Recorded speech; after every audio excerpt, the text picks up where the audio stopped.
Good evening, everybody. Good evening. We're going to get started. Thank y'all for being patient with us. I'm obviously the shortest guy that's going to be on the stage today, so I'm going to try to adjust this as well as I can.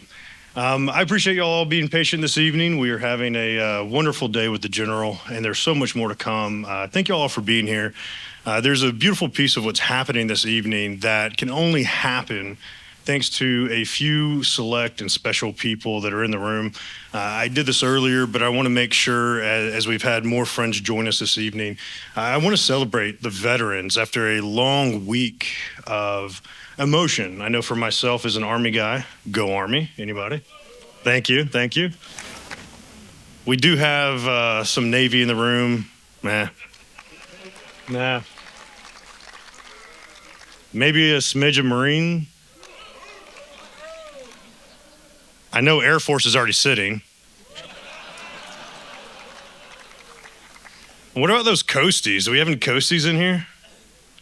So as we have all you amazing individuals, if we can, if you're a veteran, please rise and let us celebrate you together.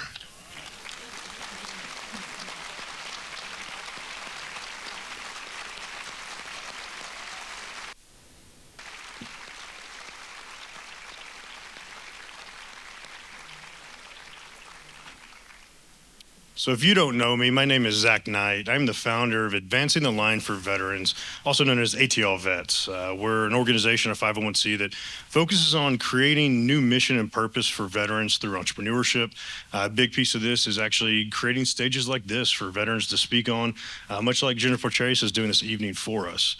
We truly believe that there are veterans that need their stories shared, but unfortunately, too many of us are unwilling to do so, a little bit nervous, or there are so many blocks there for us. And I think that we as a community can further that, where we can actually bring veterans on stage and let them share their stories of true impact, much like what you're going to hear from the General tonight. There are a few people that I have to give a very special thanks to because they made this capable, possible, and truly a room filled with amazing individuals like yourselves. The first organization I want to say thanks to is a little bit out of order because I'm going to introduce him next, but the CEO of this amazing location and a history center, as well as their staff. Can we please give them a huge round of applause?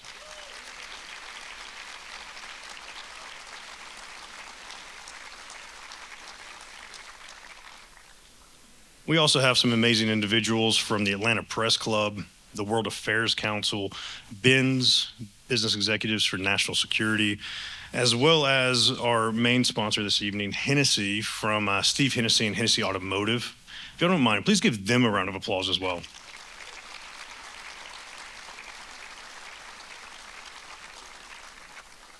There's one other organization that I'm a part of that I want to make sure I highlight. There's a huge collaboration happening in Atlanta, and it's thanks to Vetlanta. While there is a similarity between ATL Vets and Vetlanta, I'm actually the marketing chair for Vetlanta. We host quarterly summits. Our next one's coming up at the Emory Business School in December. And the president of Vetlanta, as well as several board members, are here. If you would, please rise so we can applaud y'all as Vetlanta, and amazing things happening in Atlanta.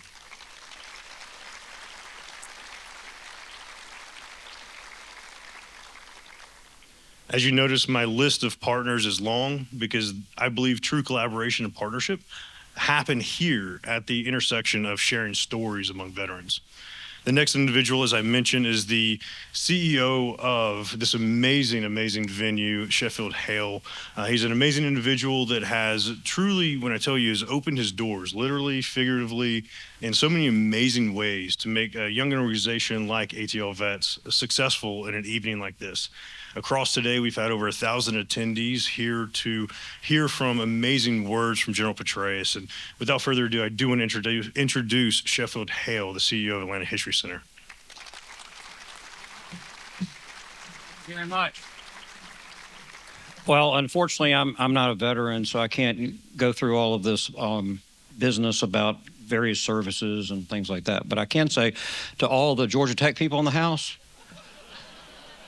go Dogs. That's all I can do. And so anyway, thank you, Zach. And we are really grateful for the partnership along with the Business Executives for National Security to be able to host General Petraeus here tonight. In 2026, the Atlanta History Center will mark 100 years of connecting people, history, and culture. As a museum and a history organization, we strive to preserve the history of this region and the country so we can learn from our mistakes and triumphs alike to create a better Atlanta. The history of veterans is a critical part of this effort. Veterans help us learn about the values that bring us together and the importance of preserving freedom and democracy for our children and grandchildren. As a founding member of the Library of Congress's Veterans History Project, Atlanta History Center is proud to be a repository of the stories of our nation's veterans.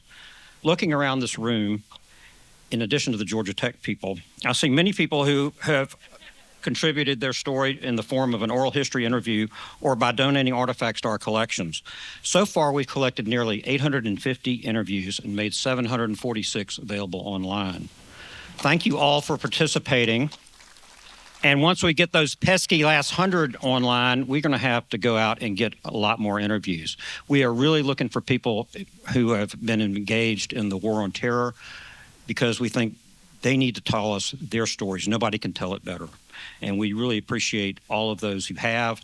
But please, if you have a friend, if you're a veteran, please come and tell your story. We need to hear it. The country needs to have it. Now, though we're here to talk about one of our and meet one of our most decorated generals of modern time, David Petraeus. For now, I'd like to do is I'm going to introduce our moderator, Rickey Bevington. Rickey is an Emmy Award-winning journalist, president of the World Affairs Council of Atlanta, and executive in residence at Georgia State University's Robinson College of Business. The World Affairs Council of Atlanta is a nonpartisan, nonprofit membership organization. It provides a forum for informed discussion of global affairs that impact Metro Atlanta's economy, culture, and quality of life. Prior to her current role, she spent 2 decades as a television and radio journalist, during which she's interviewed people ranging from Dolly Parton to Salman Rushdie to former President Jimmy Carter and now General Petraeus. For many of us here in Atlanta, when we need a calm, thoughtful, well-researched voice to turn to for analysis of global and local issues alike, we turn to Rickey Bevington, as she reported on Georgia Public Broadcasting, PBS NewsHour, and the National Public Radio. She's received many awards for her work and is also engaged in extensive travel and reporting. She also has a knack of being places at the right time, like tonight. In 2011, she traveled with Atlanta's Middle Eastern Travel Seminar to Israel, Jordan, and the West Bank, and Sinai right after the Arab Spring. In 2019, she attended President Vladimir Zelensky's election night party in Kiev, Ukraine. So she's like Zelig. She just shows up at the right time. I'm so grateful for her to be here tonight to conduct this interview. Please join me in welcoming Rickey Bevington.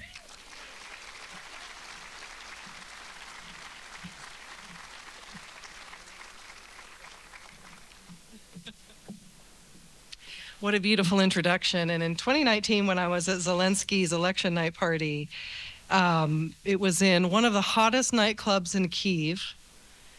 Zelensky is an actor, right? A comedian. We walk in, house music is thumping, the lights are down, and it's ping pong tables everywhere. That was a presidential election night party. Many, many years before we knew what President Volodymyr Zelensky would be put through as president of Ukraine. So thank you for that beautiful introduction, Sheffield. Thanks to all of you for being here. This is a very special opportunity. I have the great privilege of introducing General David Petraeus, who's one of the leading battlefield commanders and strategists of our time. He served over 37 years in the U.S. military, culminating his career with 6 consecutive commands as a general officer, 5 of which were in combat, including command of the surge in Iraq, U.S. Central Command, and NATO U.S. forces in Afghanistan. He subsequently served as director of the CIA during a period of significant achievements in the global war on terror. General Petraeus graduated with distinction from the U.S. Military Academy, earned a PhD from Princeton University, and has held academic appointments at 5 universities, in addition to his current position at Yale. His awards include 4 Defense Distinguished Service Medals, the Secretary of State's Distinguished Service Award, the Bronze Star Medal for Valor, the Combat Action Badge, the Ranger Tab, and Master Parachutist Wings. And he's given me permission to tell you that he was runner-up to Vladimir Putin for Time Person of the Year in 2007. but he redeemed himself by being sanctioned by Russia in 2022. Welcome to the stage, General David Petraeus.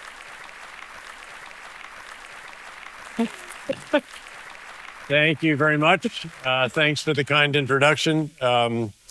Thanks, Zach, for all you did to pull this together. Thanks, Sheffield, for literally opening your doors. Thanks to all of you for being here. I must say that as I heard the rivalry between Georgia and Georgia Tech, it took me back a little bit to when I was a captain serving at Fort Stewart, Georgia, a few hours from here, of course, an hour or so from Savannah and Hinesville, Georgia. And I remember at that time, Vince Dooley was the coach of the Bulldogs. And there was this wonderful ad that my wife and I loved on television. It was actually Vince Dooley's wife. And she was selling hot dogs somehow, or there's some kind of thing. And she used to say, "You might think of them as Dooley's other dogs."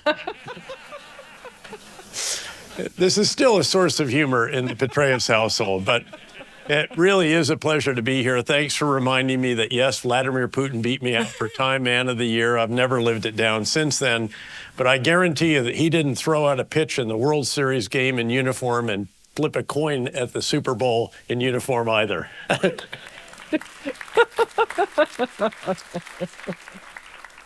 I would think these days it's a privilege to be sanctioned by Russia. It's a huge privilege. I was very proud of it. That's why I added it to my CV. You think I'm joking? I mean, this war in Ukraine is personal for me. Well, that's actually great because I'm going to ask you why this book and why now, and I think that Ukraine is very much part of it. Yeah, it is. So I knew my co-author, Andrew Roberts. A lot of you will know, one of the greatest historians and biographers of our time. He and I had done a lot together over the years. His Churchill book, his George III book, that was The Last King of America. We had fun with that, and a number of others. And he called me up after Russia invaded Ukraine, and he said, you know, we really need to have a military history context for what's going on in Ukraine, and it doesn't exist. And he said, I've done 20 books, or this will be the 20th book. I've never done one with a co-author, but would you be willing to do that? And the truth is, I've been looking for an opportunity to write about Iraq and Afghanistan, but not doing it in a tell-all memoir or something like that. My PhD dissertation was on Vietnam, and I was eager to go back and look at all that had transpired in the 25 or 30 years since then.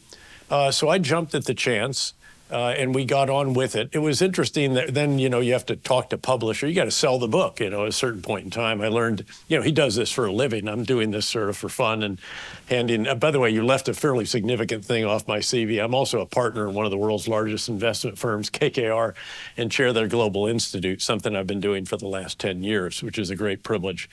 But so anyway, we'd talk to the publishers, and finally one of them, HarperCollins, who actually ultimately bought the book, if you will, said, well, how do you intend to divvy up the writing for this thing? And he said, well, General Petraeus is going to write about the countries that he's invaded, plus Vietnam and a few others, and I'll fill in the rest. And we sent literally thousands of emails back and forth. And you will see, those who have the book, Iraq and Afghanistan was interesting because the original draft was in the third person, which is the way you normally write history. And the editor came back and said, this just does not work. You just can't sort of say, and then General Petraeus went to see Prime Minister Maliki and told him this, and Maliki said that, and all the rest. You know, you should write it in the first person. So just put a little asterisk under the front of that chapter and say, I drafted this. You know, I was there as a 2-star, 3-star, 4-star, 4-star, and then later CIA director, and the entire time that we had combat forces there for the first decade. So that's the way it did, and it seemed to work out well. Then, of course, they said, how about reading those 2 chapters as well? And I was delighted to do that also. And if you download the Audible book, he'll actually narrate those particular chapters. Yep. And so I would be remiss if I didn't consider the context. We're here at the Atlanta History Center, which has done such an incredible job telling the story of the American Civil War with the cyclorama and other exhibits. So we're right now where all of us are sitting. Is that open, by the way, after for free VIP tour at exactly. Sheffield? With a glass of red wine, maybe? VIP for what? It's really extraordinary. If you haven't actually gone through the incredible exhibit, congratulations to Sheffield and his team. Wow. So where we're sitting tonight is about 100 miles south of the Chickamauga and Chattanooga National Military Park. It's incredible. Please go if you haven't been. But it was dedicated in 1885 by members of Congress who were veterans. So this is a full generation after the Civil War. And the idea was that they saw the need for a federal park to preserve and commemorate battlefields so that we could study war. That was the idea, a little under 150 years ago. So my question to you, General Petraeus, you've written this incredible book about war. Why do we need to study war? Well, tragically, we have seen that this is all too timely. Ukraine wasn't the last big war of our time. We're now watching a terrible fight between Israel and an extremist army, which is, I think, the way to describe Hamas. They are the equivalent of the Islamic State. I agree with Prime Minister Netanyahu and his military chief of staff. They have to be destroyed. And again, this book provides context for that as well. In fact, there's a lot of lessons in the book for that and just frankly for leadership in general. Because what happened is as we went through the book, we realized that the most important determinant of success in conflict is the quality of the strategic leadership in particular. This is the senior civilian, President of the United States, sometimes Prime Minister of the UK, Falklands, and so forth. And then it's the battlefield commander, the commander in charge of the theater of war. And they have to perform 4 tasks very well if their side is to have an opportunity to win that conflict. You have to get the big ideas right. You have to really understand the context, the strategic setting. As Clausewitz said very profoundly, you must understand the nature of the war in which you're engaged and not try to make it what you'd like it to be, but understand it as it is. So you have to understand, again, your forces, the enemy forces, the physical terrain, the human terrain, all the different aspects that bear on the particular conflict, and then craft the right strategy, get the big ideas right. Then you have to communicate the big ideas effectively throughout the breadth and depth of the organization and really to everyone who has a stake in the outcome of that conflict. You have to oversee the implementation of the big ideas. This is what we normally think of as leadership, really. This is the example that the leader provides. It's the energy, the inspiration. It's attracting great people and keeping them. It's allowing those not measuring up to move on to something else. It's how the leader spends his time. And by the way, in this audience is the woman who oversaw my schedule, Mary Kohler, who ramrodded this schedule that we determined. I had a battle rhythm, we called it, and we did certain things every single day of the week, which included, by the way, her handing me a cup of coffee at 7:20 as I went into this sort of theater-like command center that we had for the morning update from 7:30 to 8:30 every single day of the week, again, for that particular tour, 19 and a half months of the surge in Iraq. How you spend your time is crucial. And we had a very detailed schedule that laid out what I did every day, a few times a week, twice a week, once a week, every other week, once a month, all the way up to once a quarter, which was the quarterly civil military counterinsurgency campaign review. So that's another very important. Then you've got to get the metrics right. And the metrics have to not only be the real key elements that tell you whether you're winning or losing, they also have to be honest. They have to be rigorous. And you have to really ratchet them down and ensure where is the information coming from? How do you deconflict it? And all the rest of this. For the surge in Iraq, I requested and got a Rhodes Scholar, Lieutenant Colonel from the Air Force Academy, who came to Baghdad and helped us ratchet these numbers down, because I said, I'm going to present these at the 6-month mark in Congress, and I'm going to live and die on these numbers ever after that. And we did, and thankfully, of course, we were able to drive down the most important number of all, which was violence by nearly 90%, drove down civilian casualties very, very dramatically, our casualties, and all the rest of that. But contrast that with the body count in Vietnam, and 2 of my old mentors are here, by the way, General Kaufman and General Ellis. They served in Vietnam.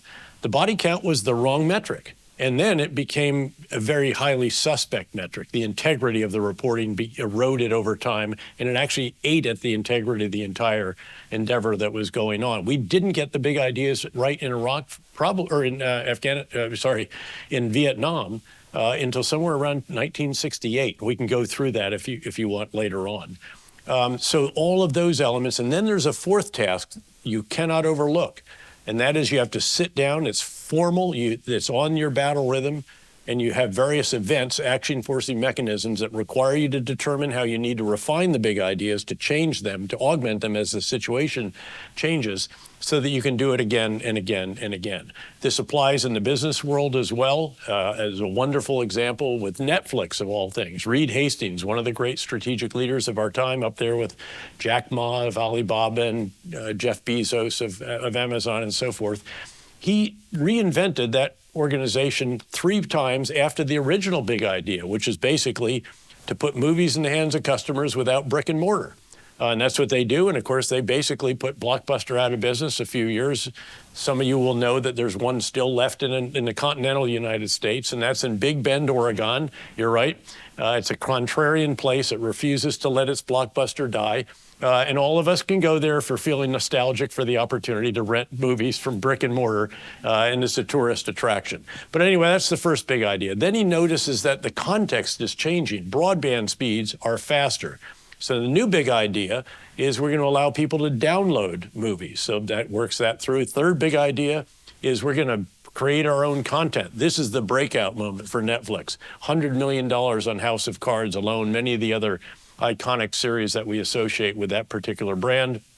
And then the fourth big idea is we're going to make major motion pictures. And they go out and buy not 1, but 2 major studios, and they do so well, talk about a great metric, that they get more Academy Award nominations 3 years ago, I think it was, than any other major motion picture studio. So you can see how this works. There is one issue there. I talked to Reed Hastings, by the way, about this model. He has something that is very similar.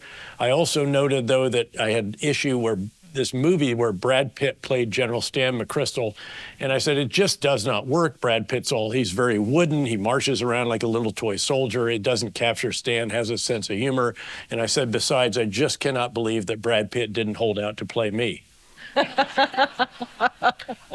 But you get the idea. Strategic leadership is absolutely critical. And as you look at, again, any endeavor in life, really, but it's especially important if you're at the very top. All leaders, by the way, perform these 4 tasks, but it's only the ones at the very top that make the really big decisions about the big ideas. Everyone else is working within the intent of that commander at the top, as I was privileged to do when, in fact, General Ellis was the 4-star Forces Command, and I was one of his 2-star division commanders. There are many executives in the audience, so while we're talking about the parallels between running a military in a war and running a large operation, it sounds like what you're saying is being adaptable and obviously being able to innovate according to new data and information. Very much so.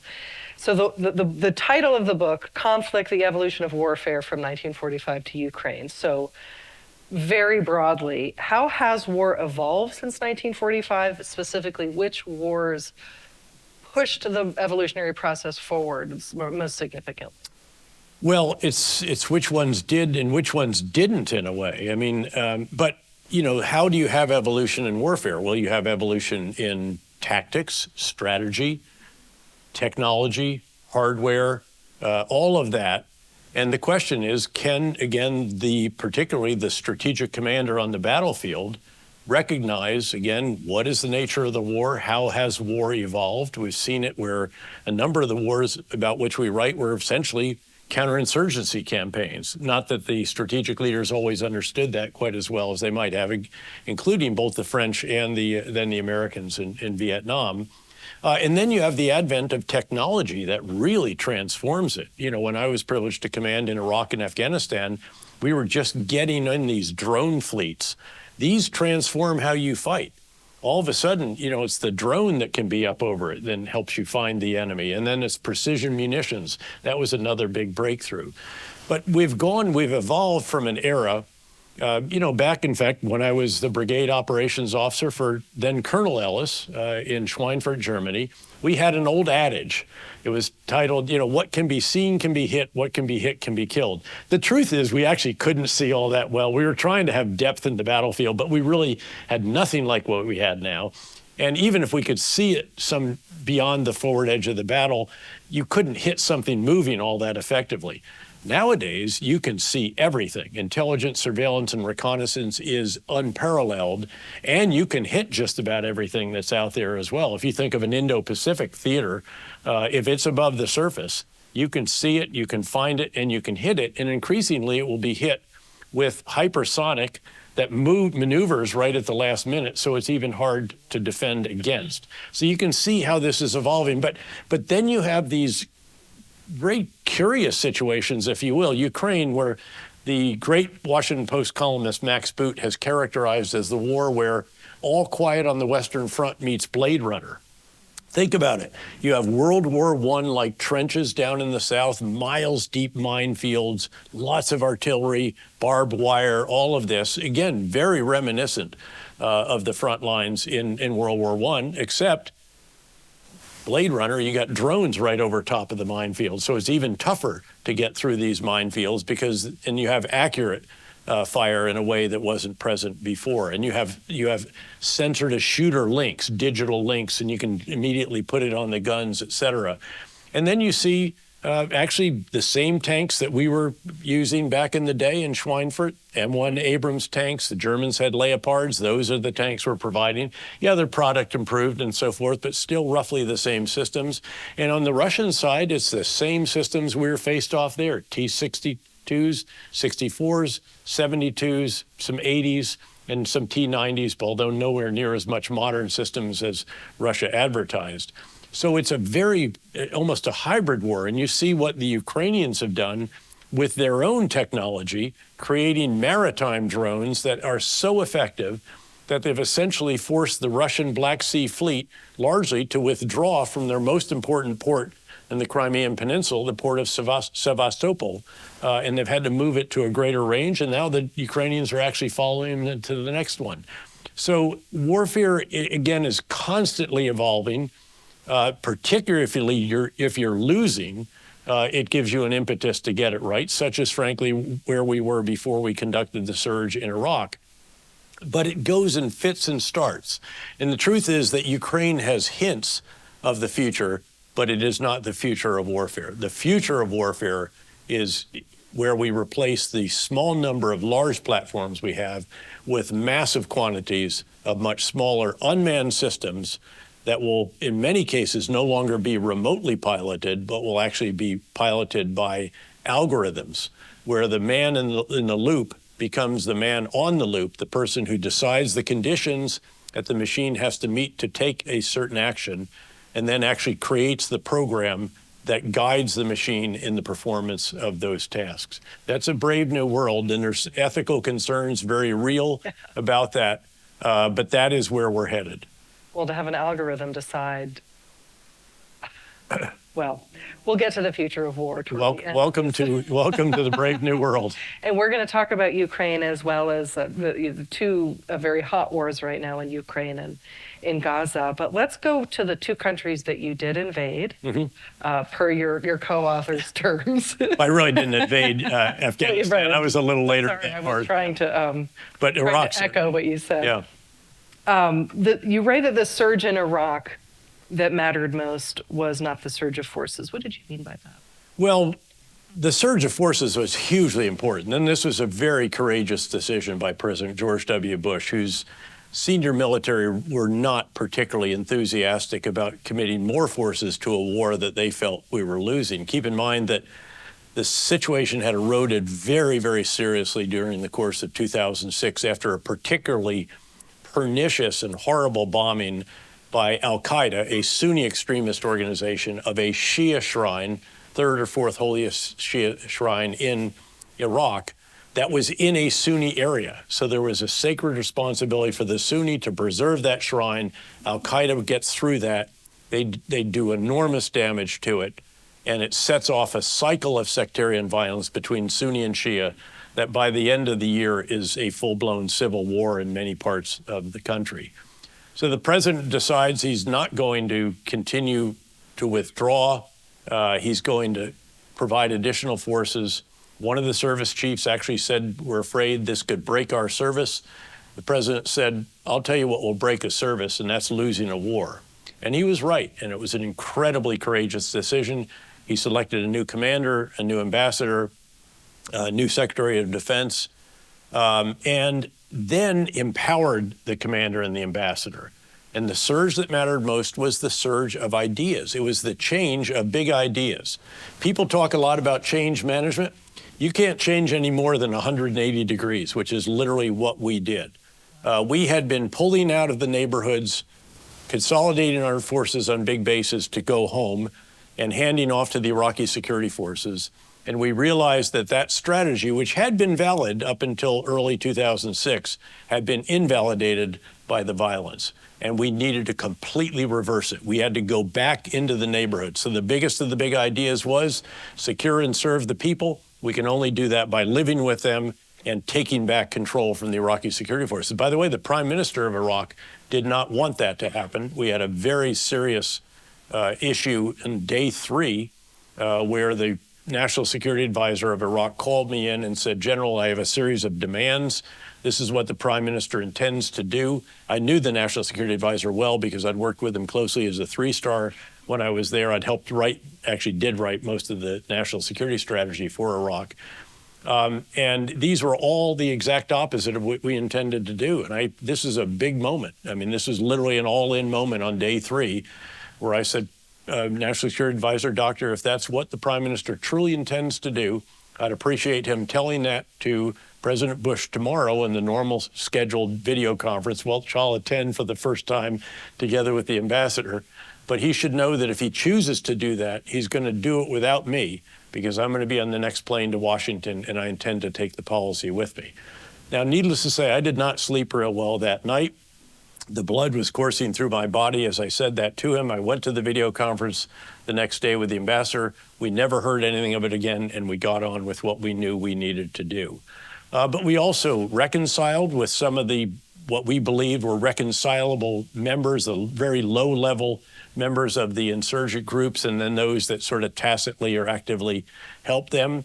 And then we even more relentlessly pursued the irreconcilables, 12 to 15 operations by our Special Mission Unit operators every single night that we were there, very targeted operations, and then clear, hold, not clear and hand off or clear and leave, clear, hold, build, and then go farther, helped with, again, going after the high-value targets at the same time.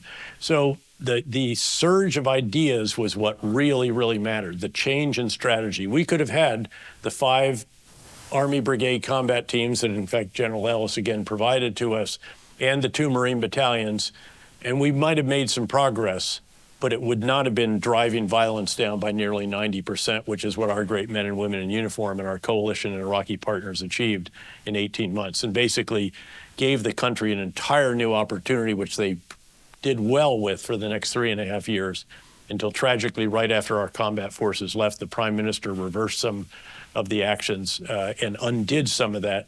They took their eye off al-Qaeda in Iraq, which was by then the Islamic State. It was allowed to reconstitute, and you had the first ever extremist caliphate of the Islamic State. By the way, keep your eye on that when it comes to Hamas.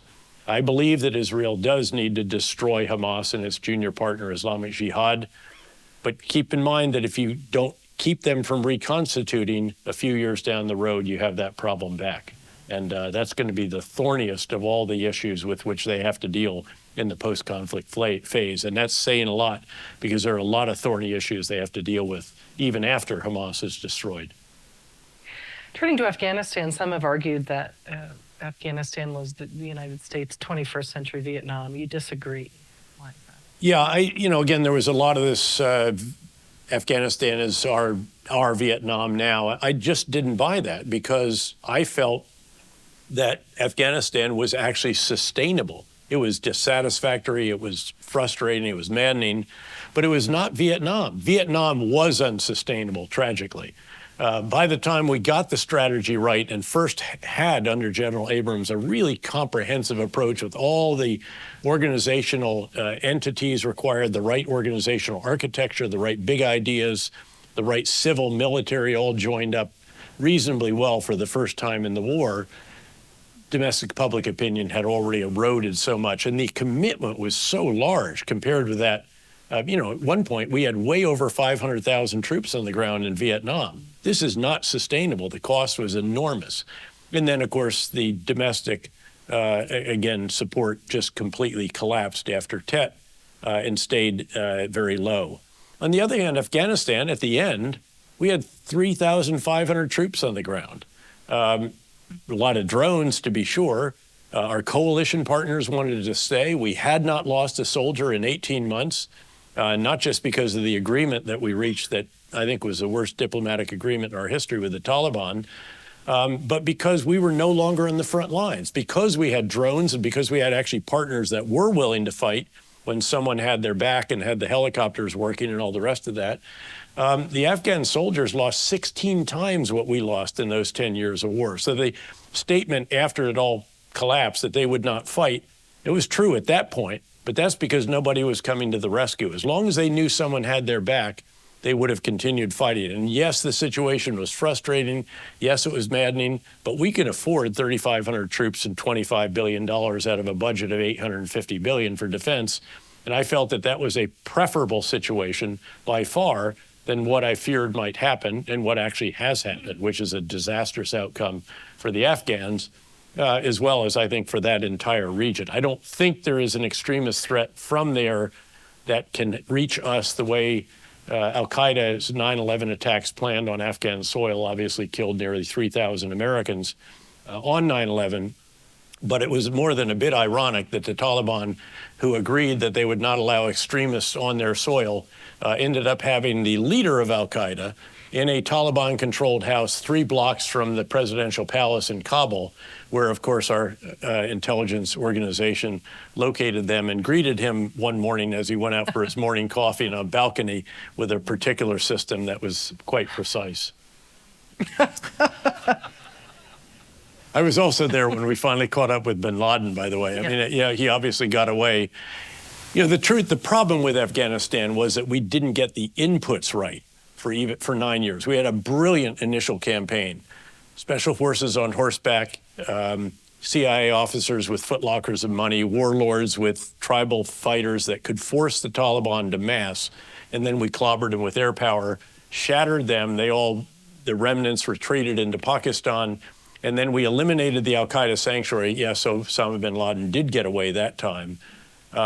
But then we took our focus off Afghanistan. We focused on Iraq. Iraq consumed everything. And it wasn't until many years, it wasn't until after the surge that we were able to draw down the surge forces in Iraq, could finally refocus on Afghanistan, realize how increasingly out of control it was becoming, then finally get the big ideas right, get the right level of forces, diplomats, spies, development workers, rule of law, the right organizational architecture, the right preparation of our forces, the right commanders, all of these finally at about the 9-year mark.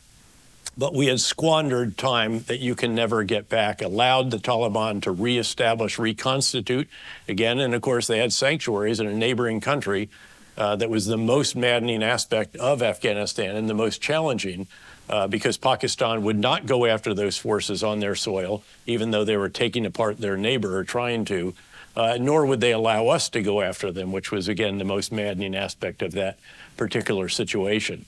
That said, again, we ultimately did get into a reasonable situation, and I felt that that was sustainable in a way, again, that Vietnam just never was. I wish that we could get to every conflict that you talk about in this book. I mean, it really is exhaustive, 75 years. Everything from Gibraltar to the Falklands, and of course the biggies, Vietnam, Afghanistan, Iraq, Ukraine. You mentioned the diplomatic agreement with the Taliban, which you just said was a terrible idea. Let's pause for a moment and talk about the role of diplomacy and diplomats. I now run the World Affairs Council of Atlanta. So this is a world that I now work in. And I really do understand what American diplomacy does to deter conflict, to ensure our private sector interests, obviously our government interests, our economic interests. We're in a position right now where our diplomats are not being confirmed by Congress. This is a very real issue for American citizens. You work very closely with diplomats. What can diplomats do for the U.S. military that is so essential in your experience? All the stuff that the military can't do. I remember, in fact, I remember I used to be asked by the Secretary of State when I was a 4-star to come back to Washington, no kidding, and to testify before the Appropriations Subcommittee on whatever it was, foreign relations and the things that get the State Department and U.S. Agency for International Development money. And, my argument was very similar to what General Mattis famously said. If you don't get us diplomats, you're going to have to get us more bullets. They are hugely important. And I was privileged to work with, I believe, the greatest diplomat of his generation, Ambassador Ryan Crocker, who was, yeah, I agree. This is somebody who was the ambassador to every difficult place you can imagine. Pakistan, Afghanistan. He actually ran the flag up right after we liberated it. And then he came back some years later, Iraq, where I was privileged to part with him, also in Afghanistan. And then also Syria, where I think they sacked his residence at one point in time, Kuwait, right after liberation, and some others. A really extraordinary individual.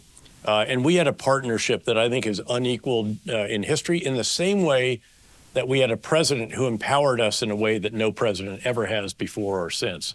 When the president of the United States starts a meeting on a Monday morning at 7:30 a.m. with all the national security team around the national security table, you know what his priority was. And it was Iraq, and it was a video conference with the ambassador and me, certainly all the rest of them around the table. By the way, look at the White House schedule. The public schedule is always announced. It's out there. It's a rare day that has something that happens before 10 a.m. This is 7:30 a.m. on Monday morning.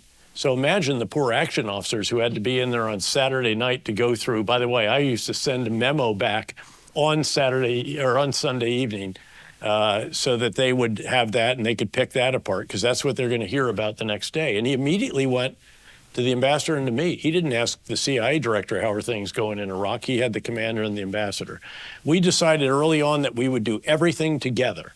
Every time that we met, either one of us with the prime minister, we would go together. Every congressional delegation we did together. Every session with the president, certainly the vice president when he came over, all of these.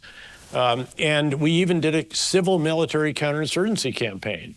And I remember when it came out and I sent it back to the Pentagon, they said, there's an awful lot of civilian crap in this campaign plan. And I said, yes, very good. That's because it's a civil military counterinsurgency campaign, which is what it has to be. It has to all be joined up. And that's the way we were. We waited, frankly, for one or others of our organizations to protest about something, that his civilian, the country team, as it's called, which is basically everything except for the military, that they might gripe about something, and then, or that some military guys might gripe about, because we were joined at the hip all the way down. Our 3-star, 2-star, full colonel headquarters all had diplomatic elements in them called prevention reconstruction teams, because you not only, again, clear and hold, you have to rebuild these areas. And to have Agency for International Development experts with us is sure a lot better than repurposing an infantryman, as capable, of course, as infantrymen are. They can do anything on a moment's notice. And then you throw in the odd sailor, airman, and Marine.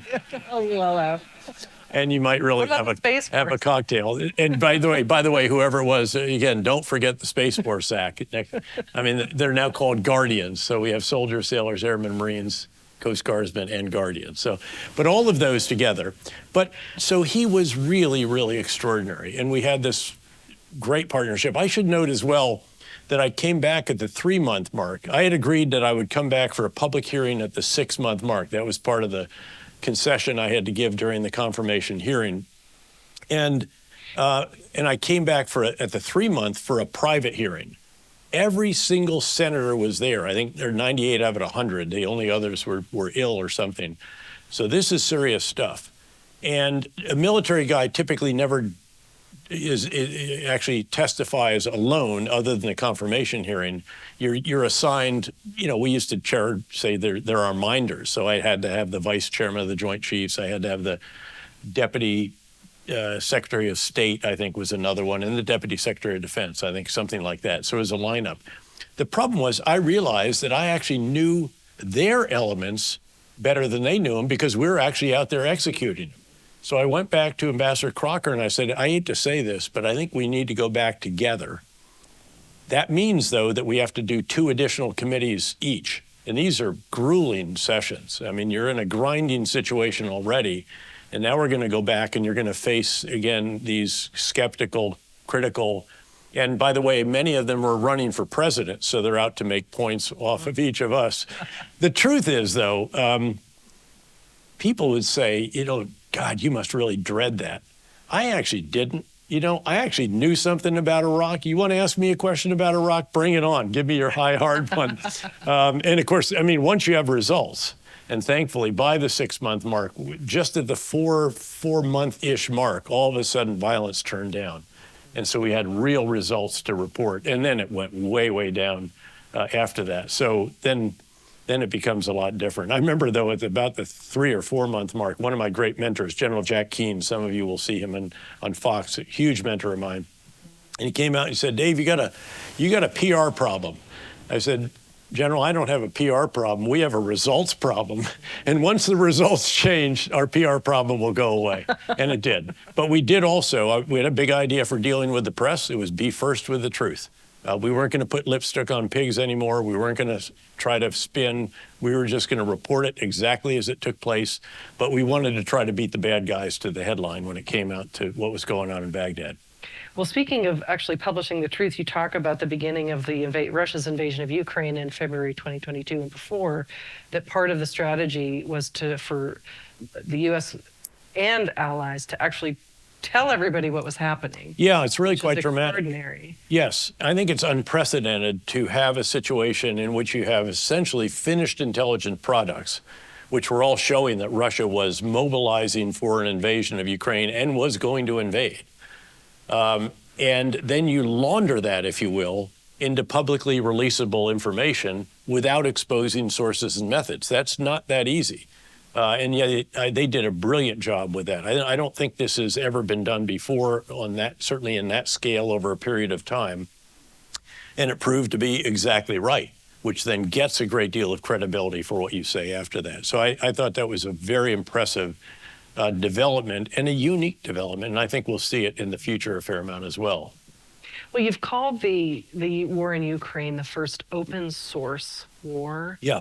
What is it? But you've also now said that what we're seeing in Ukraine is not the future of war. So what's new in Ukraine? The open source war really gets at the idea that this is the most transparent war we've ever had. Never before has there been a war in which every person on the battlefield has a smartphone, access to the internet, and the ability to upload images, videos, and so forth to social media sites. Even during Iraq, a decade earlier or so, when we were doing media monitoring, we were basically monitoring TV channels, print media still, radio channels, and we had people listening to all of these, nonstop. There were teams doing this because you have to respond. This is like a political campaign. But now, of course, how do you monitor all these different social media sites, much less all the little websites into which people, bury themselves and so forth, that can be quite stovepiped. So the challenge is much greater, but there is an availability of open source intelligence, as it's called, that is really quite extraordinary. And if you are an assiduous researcher, if you can mine all this stuff, and then there are even actually, in fact, one is called data miner. It's a data aggregator that scours the World Wide Web and then sends you stuff that is of interest to you, and it's very real time. So you put all that together, and then I'm on the board of an organization called Institute for the Study of War. If you look at whose maps CNN, all the major networks use, they're the ones that do those maps. And they put it all together based on open source, and it's really quite extraordinary what you can do with that now. Whereas in the past, you were much, much more dependent on classified sources and methods. Now you have to merge that with what you can get in open source.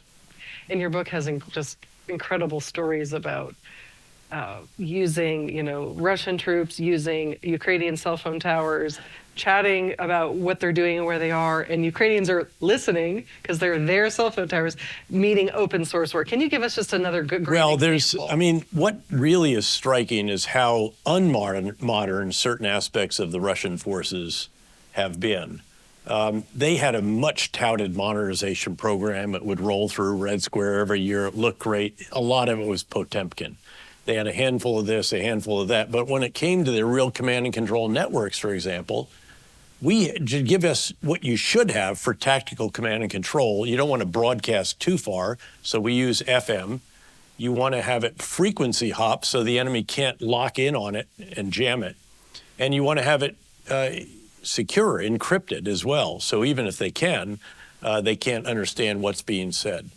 The Russians use HF, broadcast very widely. Anybody can pick it up with a police scanner. It's in the clear, it's not encrypted, and it's single channel.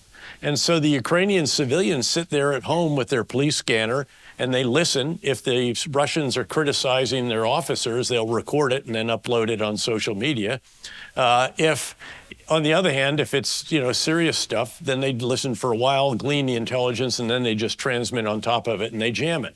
So then the Russian soldiers started using their cell phones. Well, again, as you said, they bounce off a cell tower and you can monitor that. Then they decided let's not even let them use the cell tower, so they deny whatever area code, if you will, equivalent of Russian cell phones, so they can no longer communicate on the Ukrainian grid. So then the Russians start stealing Ukrainian cell phones. So then the Ukrainians use Find My iPhone, and this is just, it's just unbelievable. And that's where the drone drops. Yeah, and then you have Zelensky, who's this extraordinarily gifted, as you noted, Churchill with an iPhone or something like this. But by the way, think of the quality of strategic leadership. You have a wonderful compare and contrast between Zelensky and Putin. Zelensky's first, by the way, to be fair, and as you noted, Zelensky was an actor.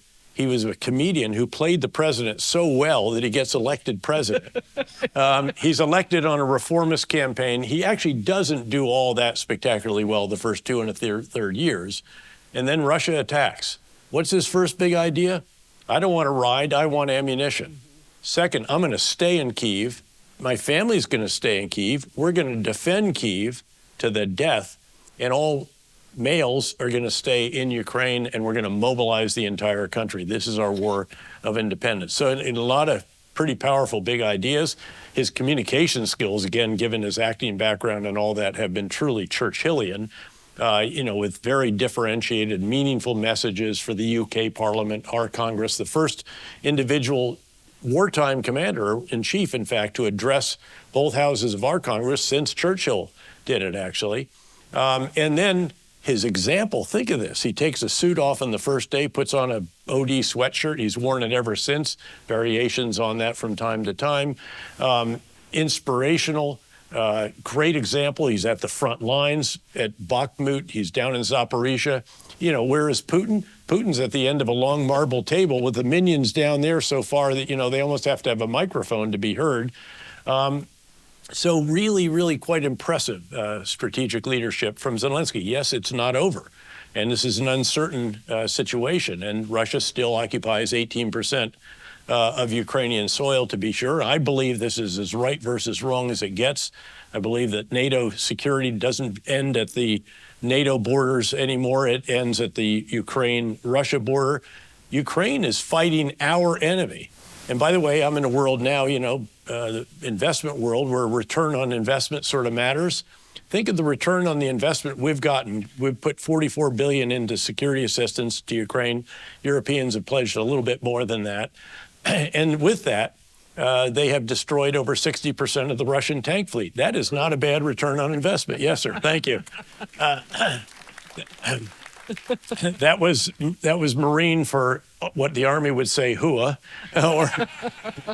or the SEALs would say hoo-yah, but we'll stop there. So then you contrast that with Putin, who completely underestimates the Ukrainian response and our response, by the way, probably because we didn't have the strategic patience to stay in Afghanistan, and then the way that withdrawal was conducted. Remember, President Xi seized on that and said, see, can't count on the Americans. And look at how it went. They're a great power in decline. What another message in the book is what happens in one part of the world reverberates in other parts of the world. In fact, I was in Southeast Asia. I was in a country and meeting with the prime minister when the red line in Syria turned out not to be a red line. And he said, you know what, General? That has repercussions out here.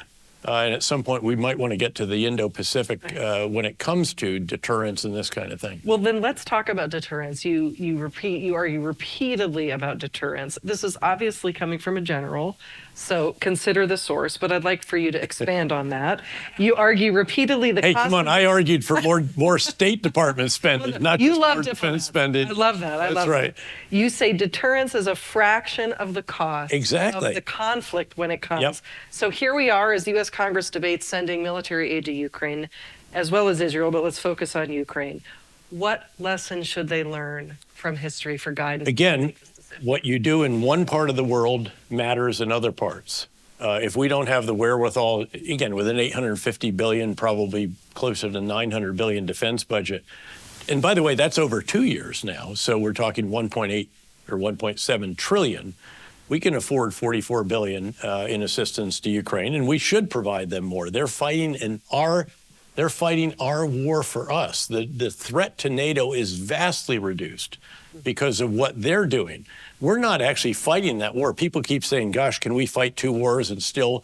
We're not fighting any of these wars. We're helping other people fight these wars. By the way, that's the way you want to do it. We finally got to that with what is best termed advise, assist, and enable, which is how we enable the Iraqi security forces and the Syrian Democratic Forces to destroy the Islamic State in Iraq and Syria.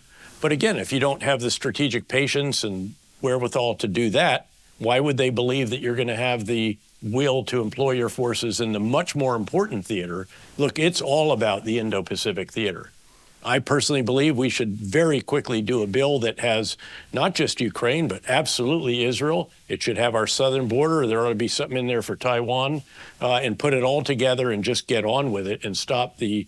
By the way, I am non-political. I don't even register to vote, much less to support a candidate. And interestingly, members of either party do consult on a fairly regular basis. But look, the big show is the Indo-Pacific. And deterrence is a function of 2 elements. It's the potential adversary's assessment of your capabilities on the one hand, and your willingness to employ them on the other.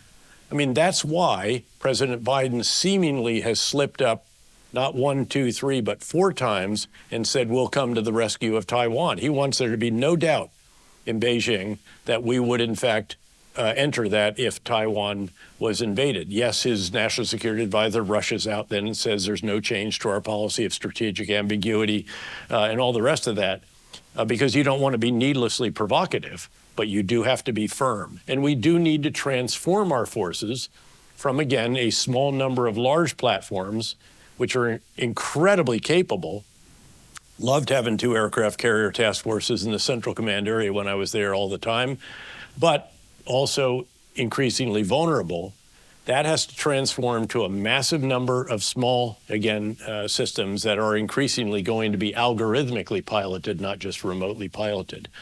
And that is essential. So again, deterrence, yeah, it costs a lot of money. Yep, if it gets to $900 billion, that is a heck of a lot of money on defense. But deterrence is a lot cheaper than war. And if were a conflict to break out between the U.S. and China, that would be catastrophic for the entire world. Before we go back to the Indo-Pacific, let's pause on Israel and what's happening in Gaza. You spend a lot of time with various wars between Israel and neighbors, but you also talk about the Israeli army. It's a citizen army rather than a professional army. Yeah. Why is Israel's army so unique in the world? Well, there are very few true armies in which there is mandatory conscription. There are a few. Interestingly, Finland, which is now joining NATO, is one of those. And by the way, but believe it or not, I had Finnish forces and Swedish forces, the other country that will join NATO once Turkey and Hungary get around to letting them in. These are very, very capable forces. The Finns in particular, everyone served in Finland. They had their weapons at home. They did lots of reserve duty and all the rest of this. And this is what Israel is.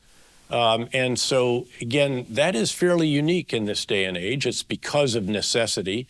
To be sure, there are some elements in society that don't serve, and then there's an increasingly large Arab population, not all of whom serve either. But that intent there, why they've done that, is because they're surrounded by enemies. They're outnumbered. They're much more capable, though, increasingly so now, but they need everyone on deck. Now, that imposes a challenge, though, because when you call up 360,000 reserves, you now have 8% of the Israeli workforce in uniform. And that means that there's an economic clock here ticking, as well as the other clocks that are going around the world. And so that's a big, big challenge for them. But what it also means is that you have incredible skill sets.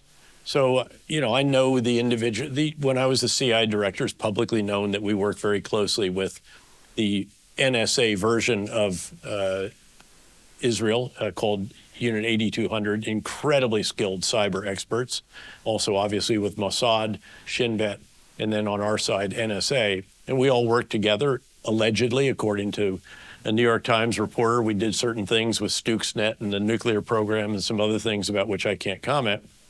But these individuals are incredibly skilled. They then go out, and they're a reason why Israel is known as Startup Nation, which is that it has all these extraordinary startups. Many of them, again, are all tech-related, cyber-related. Look, they go to war, all these people go back in. There's an individual, he's a venture capitalist. I've done work with him. Team 8, it's called.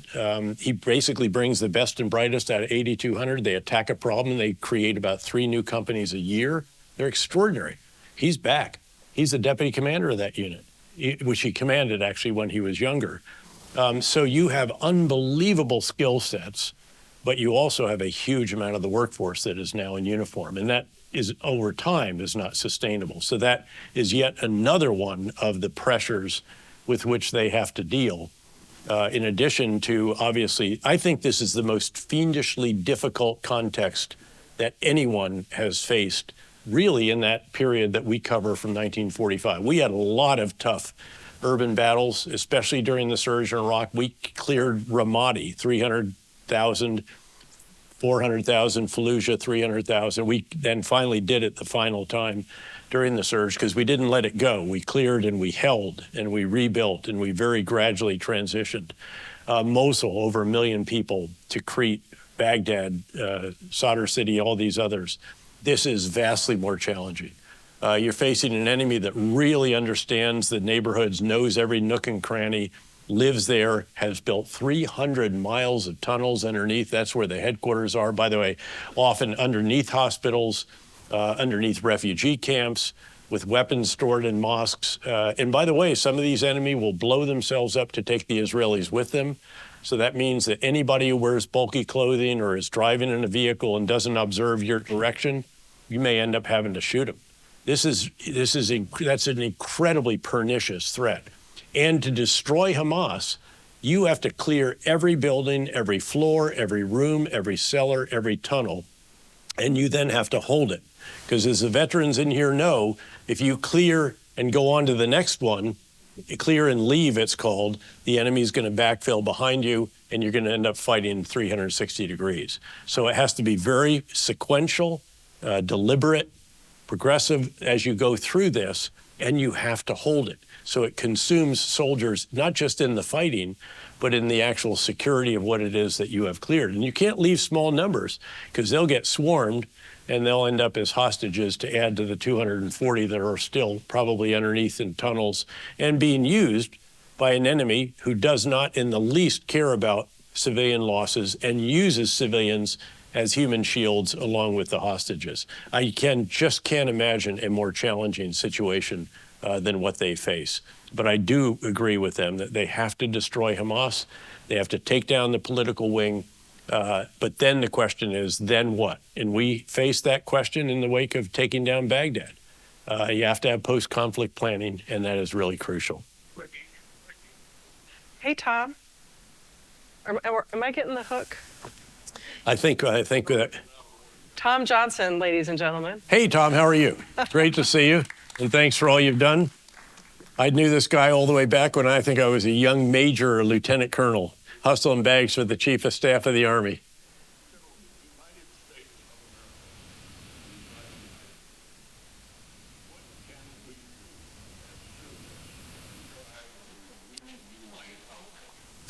Well, it seems to me that, again, I'm non-political, so I don't engage in domestic politics. But it does seem to me that perhaps sending people to Washington that might actually be willing to compromise every now and then for the greater good might have something salutary about it.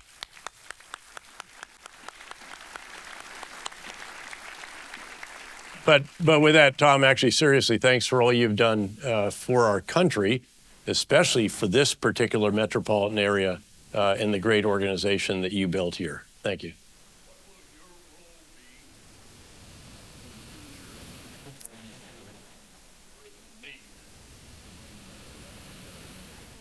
No, I am truly non-political in a way that actually helps, because nobody can say, oh, he's this or he's that, or discredit him, don't listen to him.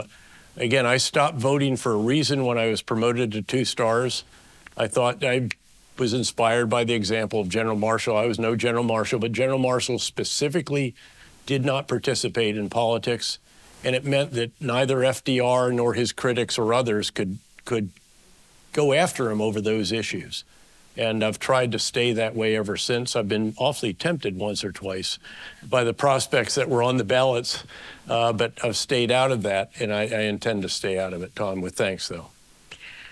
Why don't we wrap up by asking a future pointed question, which is on many of our minds, especially those who study geopolitics. Is Taiwan the next major new war? Not if we get deterrence right.